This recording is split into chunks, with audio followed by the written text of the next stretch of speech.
We've got rays here. Some of them out there in the Gulf are maybe that big, but nothing like that. Amazing. In fresh water? Yeah, crazy. Incredible to see. The size there is just so massive when you take it on to scale there of the people standing next to it. But we got something else cool that's happening that everyone will be able to see. This is happening tomorrow night into the early morning hours on Monday. This is the super flower blood moon.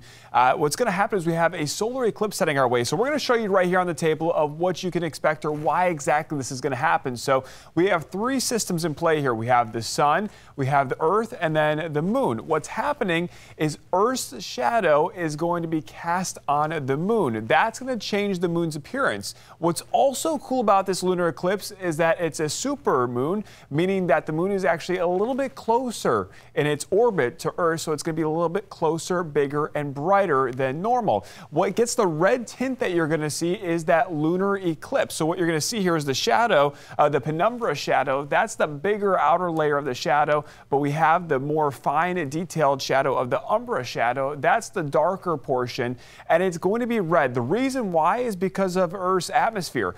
It refracts the light exactly onto the moon. So instead of the moon going completely dark, we're going to see what looks like sunrise and sunset colors on the moon. So it's going to be really cool to see later on tomorrow night into the early morning hours on Monday. You get to see that reddish ball in the sky instead of what the moon normally looks like. Let's go ahead and take things over to the weather. Well, I want to show you the timeline for this and when you can see this best. So really what you're looking for is the total lunar eclipse. You'll start to notice some changes in the moon by 10:30-ish, but once you get towards 11:30 and into 12:30, 1 a.m., that's going to be the prime time to catch the moon. That's going to look exactly like this. There you can see that red-orangish tint to the moon. And again, it happens every couple of years or every now and then, but this one's going to be very spectacular because we do have that moon extra close. If you got binoculars, a telescope, or even your naked eye, you'll be able to see this lunar eclipse very nicely.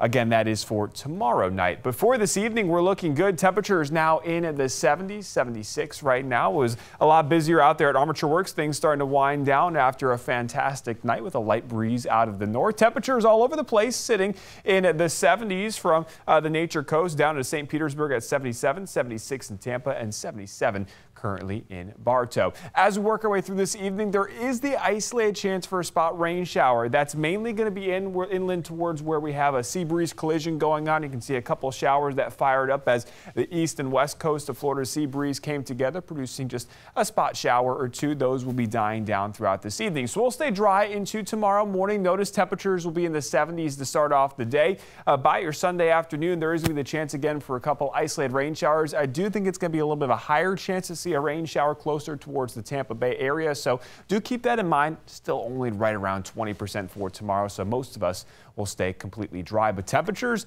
they're going to be warm, close to 90 once again for your Sunday. We have this dry air in the upper layers of the atmosphere. That's keeping mostly sunny skies and our rain chances on the lower side. Notice how that kind of hangs in place for the next couple of days and even for the beginning of next week. But by Thursday, Friday, and into next weekend, you can see that green. That's more moisture heading our way. That also means our rain chances will be increasing by late next week. But until then, notice our rain chances again staying very low, 10-20% each afternoon. But again, that looks very minimal over the next several days. For tonight, temperatures in the lower 70s, mostly clear skies. That isolated chance for rain shower early. Sunday looking fantastic, just a little bit on the warm side, close to 90. That total lunar eclipse tomorrow night, again, a little past 11:30 will be the best time to get outside and enjoy that. And temperatures stay warm all the way into next week.